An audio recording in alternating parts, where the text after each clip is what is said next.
Hello दोस्तों, स्वागत है आपका अंजार आईएएस जोन में। आइए आज हम डिस्कशन करेंगे सिक्स के एनसीईआरटी को, है ना। सिक्स के एनसीईआरटी को डिस्कशन करेंगे, छठा वाले को। आज का चैप्टर है क्या? प्राकृतिक वनस्पति एवं वन्य जीव, है ना। तो इसके बारे में देखते हैं। इसमें क्या करना है, एनसीईआरटी को सिर्फ आपको क्या करना है, ज्योग्राफी में रीड करना है ना। आइए देखते हैं। ये एक स्टोरी दिया हुआ है ना। ये रेट्रोड्रोन के बारे में, वृक्ष के बारे में दिया है, तो यहाँ पे कुछ करना नहीं है। आइए नेक्स्ट देखते हैं क्या बारे में दिया है इसमें।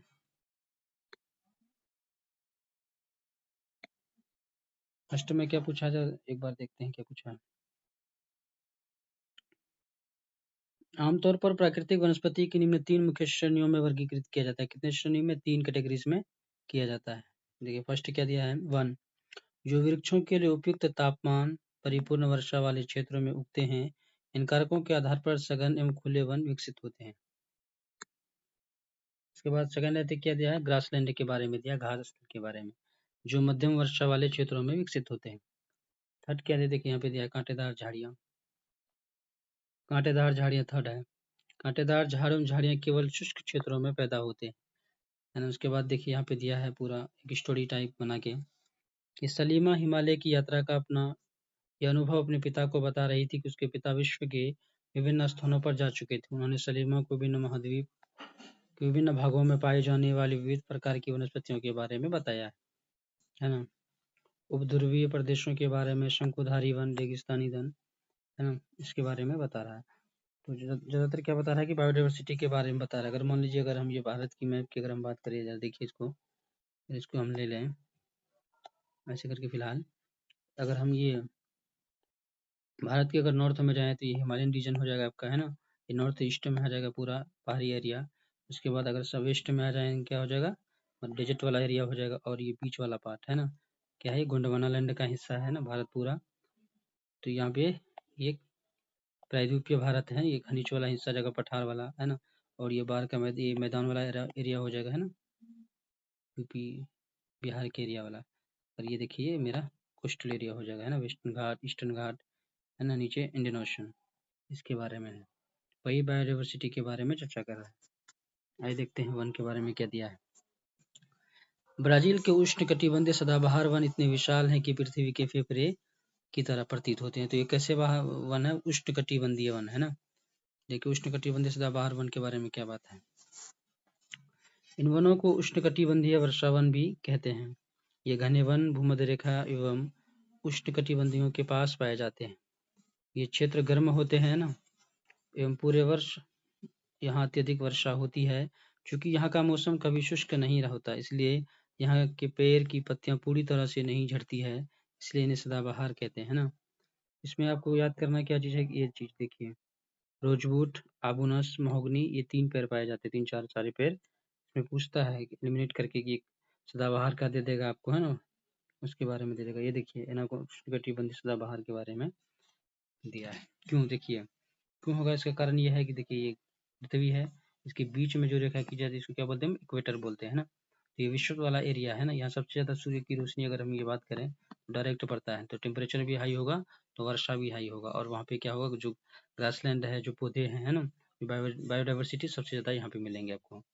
आइए देखते हैं फॉरेस्ट की अगर बात करें। उसके बाद क्या कहते हैं, एनाकोंडा विश्व का सबसे बड़ा सांप उष्णकटिबंधीय वर्षावन में पाया जाता है। पूछ लेगा कि एनाकोंडा किस तरह के वर्षावनों में पाए जाते हैं, तो कहाँ पे पाए जाते हैं, उष्णकटिबंधीय में पाए जाते हैं। ये पढ़ने का तरीका है। आइए देखते हैं फिर सेकंड में क्या दिया है, उष्णकटिबंधीय पर्णपाती वन के बारे में बताया है। हाँ, उष्णकटिबंधीय पर्णपाती वन मानसूनी वन होते हैं जो भारत में, है ना, उत्तरी ऑस्ट्रेलिया में, है ना, मध्य अमेरिका के बड़े हिस्सों में पाए जाते हैं।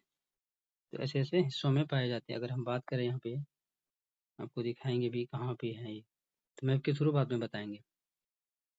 इन क्षेत्रों में मौसमी परिवर्तन होते रहते हैं। जल संरक्षित शुष्क मौसम यहाँ के वृक्ष पत्तियां झाड़ देती है।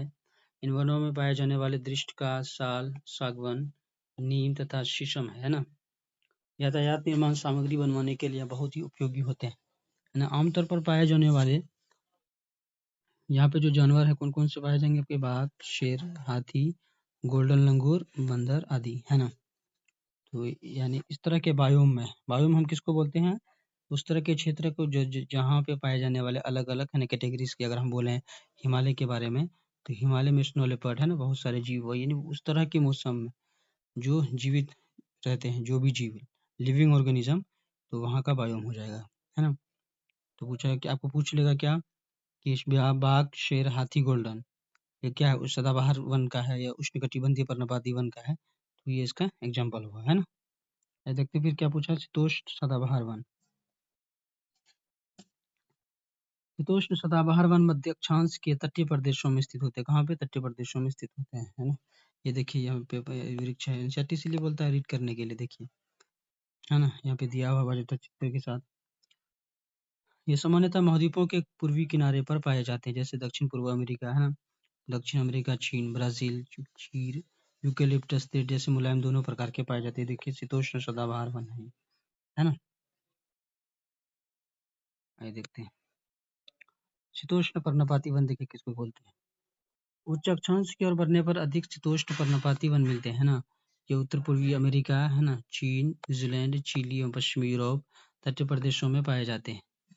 पत्तियां शुष्क मौसम में झाड़ देते हैं। पाए जाने वाले पेड़ यहाँ पे कौन सा होगा? बांज होंगे, एश होगा, बीच, हिरन, लोमड़ी, भेड़िया यहाँ के आम जानवर है। पीजेंट, मोनाल जैसे पक्षी पाए जाते हैं किसमें? शीतोष्ण पर्णपाती वन में, है ना? देखिए शीतोष्ण पर्णपाती वन का ये चित्र है। ये देखिए ये मोनाल। आइए बात करते हैं भूमध्य सागरीय वनस्पति के बारे में। आप जान चुके हैं कि महाद्वीपों के पूर्व एवं उत्तर पूर्वी किनारे के अधिकांश भाग शीतोष्ण सदाबहार एवं पर्णपाती पेड़ों से ढके हुए हैं। महाद्वीपों के पश्चिमी एवं दक्षिणी पश्चिमी किनारे भिन्न हैं। यहाँ भूमध्य सागरीय वनस्पतियां पाई जाती है। यहाँ अधिकतर यूरोप, अफ्रीका, एशिया के भूमध्य सागरीय समीप वाले प्रदेशों में पाई जाती है, इसलिए इसका नाम ये पड़ा है। ये वनस्पतियां भूमध्य सागर के बाहरी प्रदेशों जैसे संयुक्त राज्य अमेरिका, कैलिफोर्निया, दक्षिण पश्चिम अफ्रीका, दक्षिण पश्चिम अमेरिका, है ना? एवं इसके बारे में दिया है ना। देखिए इसको पढ़ना, ये जो कॉलम में दिया हुआ है इसको रीड करना बहुत ही आवश्यक है। क्या पूछ रहा है कि भूमध्य सागरीय वृक्ष शुष्क ग्रीष्म ऋतु में स्वयं को ढाल लेते हैं। उनकी मोटी छाल एवं पत्तियां वाष्पोत्सर्जन करती है ना, वेपराइजेशन कर लेता है। भूमध्य सागरीय प्रदेश के फलों की कृषि के कारण भी विश्व का इसको क्या कहा जाता है? फलोद्यान। पूछ लेगा विश्व का फलोद्यान किसको कहा जाता है? तो भूमध्य सागरीय कृषि प्रदेश को कहा जाता है। आगे देखिए फिर क्या पूछा है, देखिए ऑस्ट्रेलिया में पाई जाती है। इन प्रदेशों में गर्म शुष्क ग्रीष्म एवं वर्षा वाली मृदु शीत ऋतुएं होती हैं। इन क्षेत्रों में आमतौर पर संतरा, अंजीर, जैतून, अंगूर जैसे नींबू रस फल पैदा किए जाते हैं। तो किस तरह के मौसम में आपको पैदा किए जाते हैं? तो ये कहाँ पे? भूमध्य सागरीय वनस्पति में पाए जाते हैं। अब देखिए शंकुधारी वन की बात करें। उत्तरी गोलार्ध के उच्च अक्षांशों में 50 से 70 डिग्री में भव्य शंकुधारी वन पाए जाते हैं। इन्हें टेगा भी कहते हैं ना। ये वन अधिक ऊंचाइयों पर पाए जाते हैं। इन वृक्षों को है ना सलीमा ने हिमालय में प्रचुर मात्रा में देखा था। लंबे नरम काष्ठ वाले सदाबहार वृक्ष होते हैं। तो ये सब के बारे में चीजें कर रहा है ना। वही बात है, देखिए ये हिमाचली शंकुधारी वन है ना, जो पोलर एरियाज है वहां पर ये पाए जाते हैं ना। रूसी भाषा में टेगा का अर्थ क्या होता है? शुद्ध या अनुछुआ, इसको शुद्ध प्योर बोलते हैं। टेगा का अर्थ ये होता है। देखिए शंकुधारी वन है, देखिए इस तरह के। अब देखिए घास स्थल के बारे में क्या है। उष्णकटिबंधीय घास स्थल ये वन भूमध्य रेखा की किसी भी तरफ उग जाते हैं और भूमध्य रेखा के दोनों ओर से उष्णकटिबंधीय क्षेत्रों तक फैले हैं। यह वनस्पति निम्न से मध्यम वर्षा वाले क्षेत्रों में पैदा होती है। यह घास काफी लगभग 3 से 4 मीटर की ऊंचाई तक बढ़ सकती है। अफ्रीका का सवाना घास स्थल इसी प्रकार का है।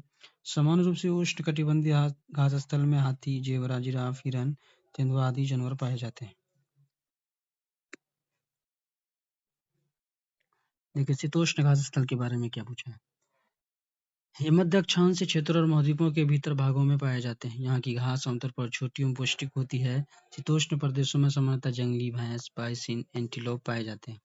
देखिए कटीली झाड़ियां में देखें शुष्क रेगिस्तान जैसे प्रदेशों में पाई जाती है। उष्णकटिबंधीय रेगिस्तान महाद्वीपों के पश्चिमी किनारे पर पाए जाते हैं। तीव्र गर्मी एवं बहुत ही कम वर्षा के कारण यहाँ वनस्पतियां कमी होती है। विश्व के मानचित्र पर रेगिस्तान प्रदेश को चिन्हित करें, है ना। जब आप वर्ल्ड मैप पढ़िएगा तो उसमें बताया जाता है सारी चीजें।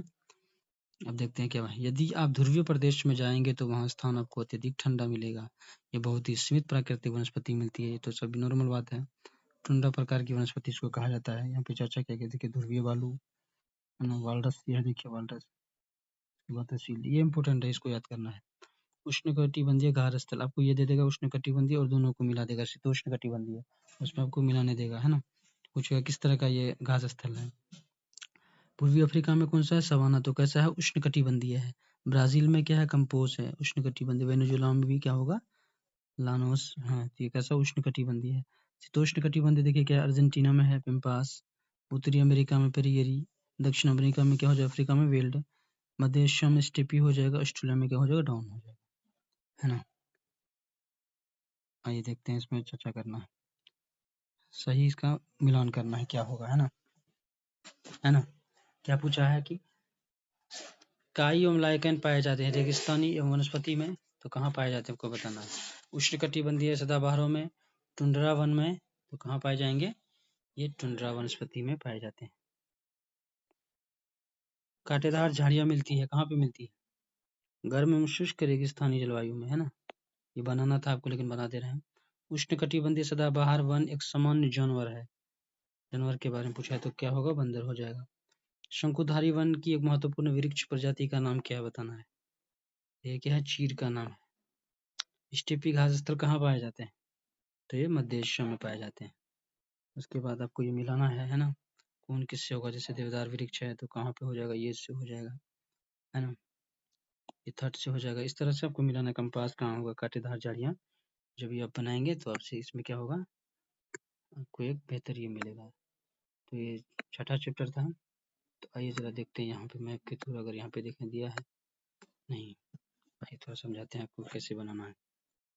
अगर हम बात करें, देखिए कैसे समझना है आपको यहाँ पे, ठीक है। देखिए ये जो आपका है दक्षिण अमेरिका हो गया मान लेते हैं, ठीक। और यहाँ पे कोई मैप थ्रू बन ही नहीं रहा है, यहाँ पे मिस्टेक होगा, जगह का कमी की वजह से। आइए दिखाते हैं आपको मैप में, है ना, कि है कहाँ पे, है ना। वर्ल्ड मैप के थ्रू अगर हम बात करेंगे, आइए देखते हैं, वर्ल्ड मैप अगर मिल जाए तो आपको देखिए वर्ल्ड मैप, ठीक है। उसके बाद वो क्या बात कर रहा था, लानोस और पंपोस के बारे में, घास के मैदानों के बारे में। देखिए ये जो लाइन है आपकी, यहाँ से कौन सी लाइन गुजरती है ना, ये है 0 डिग्री, यहाँ पे 0 डिग्री अलग यहाँ पे गुजरती है ना, ठीक। इसको क्या बोलते हैं, इक्वेटर बोलते हैं हम लोग, है ना। उसके बाद क्या पूछा है कि विभिन्न घास स्थल के बारे में पूछा है, तो पूर्वी अफ्रीका का सवाना के बारे में पूछा है। तो ये कैसा, उष्णकटिबंधीय, उष्णकटिबंधीय यहाँ कहाँ पे होगा, यहाँ पे होगा, ये वाली लाइन पे होगा। तो फिर यहाँ पूर्वी अफ्रीका में यहाँ पे उष्णकटिबंधीय सवाना हो जाएगा। और देखिए ब्राजील आपका यहाँ पे है ना, तो आप इस चीज को रटना नहीं है, जब धीरे धीरे जब एनसीईआरटी को आप कवर कीजिएगा 12th लेवल का, तो अंडरस्टैंडिंग बन जाएगा कौन कहाँ पे होगा, तो ब्राजील में हो जाएगा, है ना। उसके बाद वेनेजुएला, यहीं पे वेनेजुएला है। अभी वेनेजुएला की जो घटना, जिसको ये क्या कहते हैं, साहित्य में जो, जिसको ये क्या बोलते हैं, उसको नोबेल प्राइज मिला है, मचादो को, है ना, लियाना मचादो, क्या नाम है उसका, ये वेनेजुएला की है। देखिए यहाँ पे तो इसी साइड से इक्वेटर पर ही है ये लोग, है ना। तो ये कौन सा होगा, उष्णकटिबंधीय। अब शीतोष्णकटिबंधीय की बात कर रहा था, अर्जेंटीना, देखिए ये है अर्जेंटीना आपका, ये वाला कंट्री अर्जेंटीना। ये देखिए यहाँ पे लाइन जो है, ये अर्जेंटीना पे है, मकर रेखा से गुजरती है, तो कम से कम कितना, 50 से 60 डिग्री के बीच में है ये। तो यहाँ कौन सा हो जाएगा, शीतोष्णकटिबंध हो जाएगा, तो ये पेम्पास यहाँ मिलेगा अर्जेंटीना में। दक्षिण अफ्रीका में वेल्ड पूछा है, तो वेल्ड ये वाला एरिया है, यहाँ की बात कर रहा है। ये भी देखिए इसी मतलब इक्वेटर पर है, यानी इसी जितनी ही डिग्री पर, अक्षांश पे, लैटिट्यूड पर है ना। मध्य एशिया स्टेपी की बात कर रहा है, तो वो यहाँ का बात कर रहा है, मध्य एशिया स्टेपी, और यहाँ अमेरिका में इस जगह का बात कर रहा है ना। और ऑस्ट्रेलिया में डॉन की बात कर रहा है ना, देखिए ऑस्ट्रेलिया में डॉन की बात कर रहा है यहाँ पे, है ना, ये वाला एरिया की बात कर रहा है ना। इस तरह की बात कर रहा है, तो ये वर्ल्ड मैप है, इसके थ्रू आप समझ सकते हैं कि कैसे कोई चीज़ों को रटना नहीं है। तो ये 6 का एनसीईआरटी था, है ना, एनसीईआरटी था, छठा चैप्टर, ये 7 तक एनसीईआरटी है ये। तो मिलते हैं अब 7th चैप्टर के साथ 7th नेक्स्ट वीडियो में, जब तक के लिए एंजॉय कीजिए।